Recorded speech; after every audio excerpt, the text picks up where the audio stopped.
It's my life, it's now.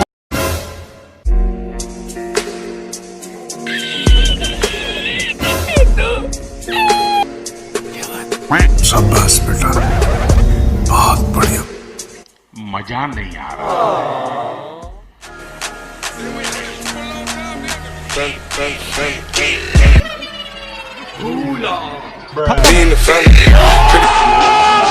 Bye bye, tata, good bye, गया।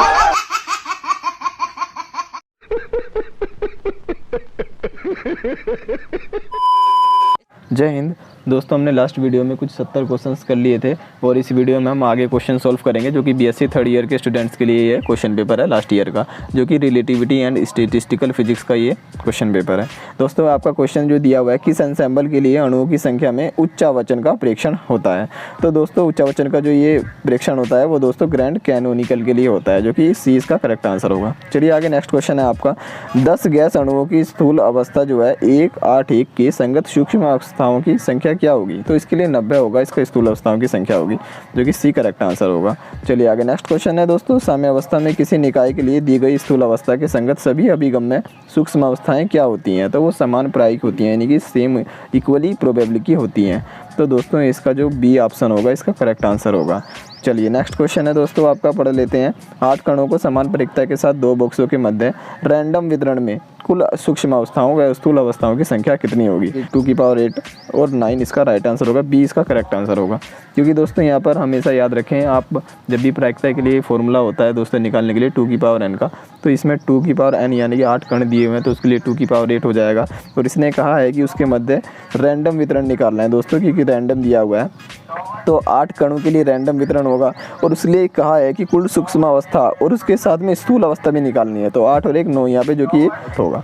Next question है दोस्तों आपका, 2 बॉक्स में कणों के रैंडम वितरण के लिए जिनकी समान प्रायिकता है, स्थूल अवस्था 3 और 7 में सूक्ष्म अवस्थाएं की संख्या क्या होगी। तो 120 इसकी स्थूल अवस्थाओं की संख्या होगी। याद रखेंगे सूक्ष्म अवस्थाओं की संख्या इसमें बी करेक्ट होगा। नेक्स्ट क्वेश्चन है आपका, चिरसम्मत सांख्यिकी दशा में वितरण फलन का सही व्यंजक क्या होगा।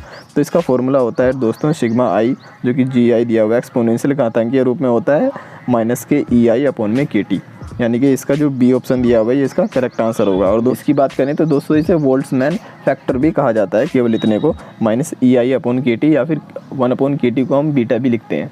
चलिए नेक्स्ट क्वेश्चन है दोस्तों आपका, बहुपरमाणुक गैस के लिए Cp/Cv का क्या मान होगा। तो हमने पिछले वीडियो में इसी क्वेश्चन पेपर में हमने किया था, जो कि 1.33 इसका राइट आंसर होगा। ये इसका मान होता है, याद रखेंगे हमेशा 1.33 होता है गैस के लिए। Cp/Cv का मान क्या होता है, 1.33 होता है। नेक्स्ट क्वेश्चन है दोस्तों, द्विपरमाणुक गैस के अणु के साथ युक्त कुल गतिज ऊर्जा क्या होगी। तो 3/2 kT होगी इसकी, याद रखेंगे, इसका बी ऑप्शन करेक्ट होगा।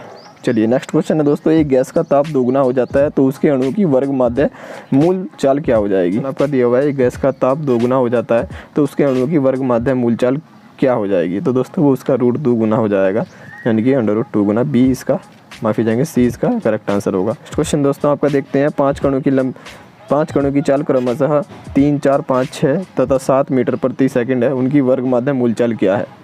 तो चलिए दोस्तों प्रश्न अनुसार 80 नंबर जो क्वेश्चन है उसका हम आंसर सोल्व कर लेते हैं। दोस्तों दिए हुए 5 कणों की चाल जो कि क्रम से दी हुई है, v1 = 3 ये होगा मीटर पर सेकंड, और साथ में ऐसे v2 दी हुई है हमें 4 मीटर पर सेकंड, और साथ में v3 दी हुई है हमें 5 मीटर पर सेकंड, v4 दिया हुआ है 6 मीटर पर सेकंड, v5 दिया हुआ है हमें 7 मीटर पर सेकंड।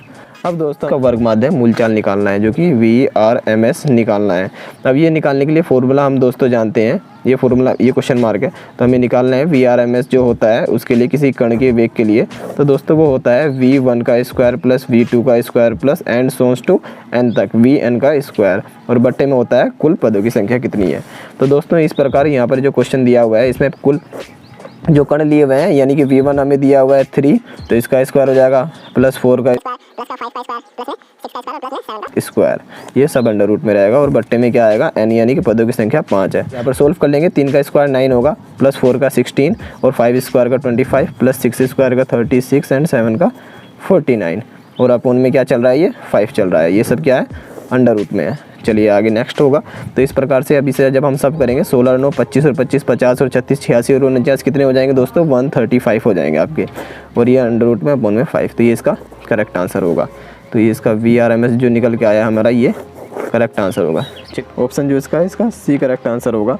और दोस्तों ऑप्शन भी इसका गलत दिया हुआ है, लेकिन और कोई ऑप्शन नहीं बचता है, तो इसलिए करेक्ट यही होगा। क्योंकि दोस्तों यहाँ पर जो 5 होगा ये भी अंडर रूट में होगा, ये होल का अंडर रूट होगा। चलिए नेक्स्ट क्वेश्चन आपका दिया हुआ है, बीई सांख्यिकी के संदर्भ में निम्नलिखित कथनों पर विचार कीजिए, यानी कि बोस-आइंस्टीन के लिए। तो दोस्तों इसका जो ये हमें बताना है ये सही या गलत है। तो बोस-आइंस्टीन जो है उसमें कण अपभेदी होते हैं तथा एक अवस्था में केवल एक कण रह सकता है। बिल्कुल गलत बात है, एक कण में एक अवस्था में नहीं रह सकता है, वो कई अवस्थाओं में रह सकता है। तो फर्स्ट ऑप्शन जो है ये इसका गलत बताया गया है। सेकंड है, बोस-आइंस्टीन सांख्यिकी में पाउली अपवर्जन नियम लागू होता है, कभी नहीं होता, पाउली अपवर्जन नियम नहीं होता है। तो इसका जो डी ऑप्शन होगा इसका करेक्ट आंसर होगा। दोनों 1 और 2 क्या है, गलत बात कही है इन्होंने। चलिए नेक्स्ट क्वेश्चन आपका देखते हैं, मुक्त इलेक्ट्रॉन व गैस की फर्मी ऊर्जा इलेक्ट्रॉन पर घनत्व डी पर निर्भरता है। तो ये डी की पावर 2/3 होगा, जो कि 20 का करेक्ट आंसर होगा, या फिर डी के वर्ग का घनमूल हम कह सकते हैं। चलिए दोस्तों नेक्स्ट क्वेश्चन आपका दिया हुआ है, फोटोन डैश का पालन करता है। फोटोन किसका पालन करता है, बी सांख्यिकी का, यानी कि बोस-आइंस्टीन का पालन करता है ये, कि जो कि इसका ये बी इसका करेक्ट आंसर होगा। चलिए नेक्स्ट क्वेश्चन दिया हुआ है, 1D जो दिया हुआ है, 1 डायोप्टर 2 लीटर के सोने की ऊर्जा के लिए गणितीय व्यंजक डैश होगा। तो दोस्तों हमेशा याद रखें इसके लिए 1/2 HV होगा, H न्यू जो कि ये दिया हुआ है।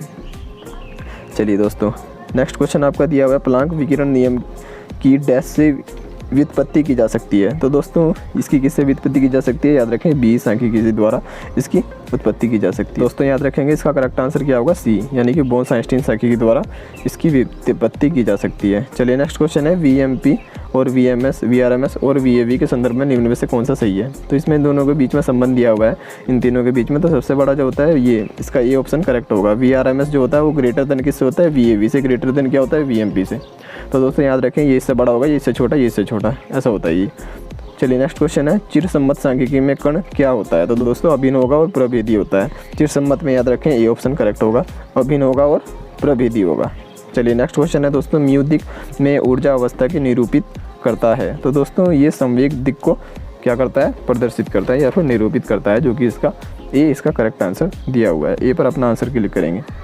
चलिए नेक्स्ट क्वेश्चन है दोस्तों, आदर्श गैस के लिए विभाजन फलन Z का सही व्यंजक क्या होगा। तो ये फॉर्मूला होता है दोस्तों, याद रखेंगे आपका V/HQ और इंटू में 2πm KT की पावर 3/2 होता है। तो इसका बी इसका करेक्ट आंसर हो जाएगा।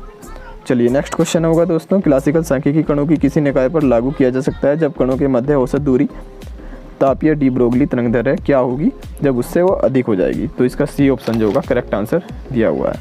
तो इसका याद रखेंगे सी करेक्ट हो जाएगा। नेक्स्ट क्वेश्चन है दोस्तों, यदि स्वतंत्र घटनाओं के होने की प्रायिकता P1 व P2 हो तो, यानी अलग उसका प्रायिकता P1 P2 होगा, तो दोनों घटनाओं का एक साथ क्या होगा, P1 × P2। तो इसका जो डी ऑप्शन होगा ये करेक्ट दिया हुआ है।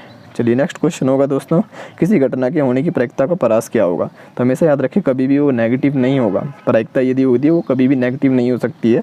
तो दोस्तों इसका जो जैसे कि हम देखेंगे तो बाकी 3 ऑप्शन में नेगेटिव में दिया हुआ है, -1 के मध्य, -1 से माइनस, तो इसका जो ए ऑप्शन करेक्ट होगा, 0-1 के मध्य होगा। हमेशा याद रखें नेगेटिव नहीं हो सकता है, तो इसलिए तीनों तो ये गलत होंगे, ये ऑप्शन इसका बच जाता है। नेक्स्ट क्वेश्चन होगा दोस्तों, संभावना हो सकती है क्या। तो 0 से 1 यानी कि प्रोबेबिलिटी क्या होती है, हमेशा 0 से 1 होगी, नेगेटिव इनमें से कभी नहीं होगा, तो सी करेक्ट होगा। चलिए नेक्स्ट क्वेश्चन है दोस्तों, किसी घटना के लिए सभी संभाव्य प्रायिकताओं का योग क्या होगा। दोस्तों वो एकक होगा, क्या होगा, एकक होगा। यदि योग पूछे तो क्या होगा, एकक होगा। सभी प्रोबेबिलिटी का जो सम होगा क्या होता है, वो एकक होता है। अब नेक्स्ट क्वेश्चन आपका दिया हुआ है, सांख्यिकी भौतिकी के नियम उन निकायों पर लागू होते हैं जिनमें क्या होता है, डैश समाहित होते हैं। तो दोस्तों याद रखेंगे जिसमें क्या होगा, लार्ज यानी कि कणों की संख्या जिसमें अधिक होगी उसमें क्या होगा, सांख्यिकी भौतिकी के नियम निकायों पर लागू होगी। तो इसका बी ऑप्शन करेक्ट होगा, जितने कणों की संख्या अधिक होगी। नेक्स्ट क्वेश्चन है दोस्तों, आपको किसी भी घटना की प्रायिकता का मान डैश के बराबर नहीं हो सकता। किसके बराबर नहीं हो सकता, व्यू पर हमने आपको पढ़ा था, तो ये नेगेटिव नहीं हो सकता। -1 याद रखें, पॉजिटिव तो रहेगा ही रहेगा लेकिन नेगेटिव नहीं हो सकता। इसने नहीं के लिए पूछा, इसलिए ये ऑप्शन सही होगा, तो -1 होगा। नेक्स्ट क्वेश्चन है दोस्तों, एक स्थूल अवस्था में कणों का विभिन्न व्यवस्थाओं की संख्या डैश कहलाती है। तो दोस्तों वो मैक्रोस्टेट कहलाती है, जो कि ए ऑप्शन करेक्ट दिया हुआ है। चलिए आगे नेक्स्ट क्वेश्चन आपका दिया हुआ है दोस्तों, माइक्रोस्टेट जो किसी निकाय में अनुमत होती है वो क्या कहलाती है। तो दोस्तों अभी हमें माइक्रोस्टेट कहलाती है वो, यानी कि एक्सेसिबल माइक्रोस्टेट। चलिए नेक्स्ट क्वेश्चन है दोस्तों, एम कणों के 1 से P तक सभी असमान कंपार्टमेंट में वितरण की कुल तरीकों की संख्या कितनी होगी। ये ऑप्शन इसका करेक्ट होगा। चलिए दोस्तों ये हमने क्वेश्चन पेपर सोल्व कर लिया है। आज के लिए वीडियो में इतना ही, मिलते हैं नेक्स्ट क्लास में, तब तक के लिए जय हिंद, वंदे मातरम।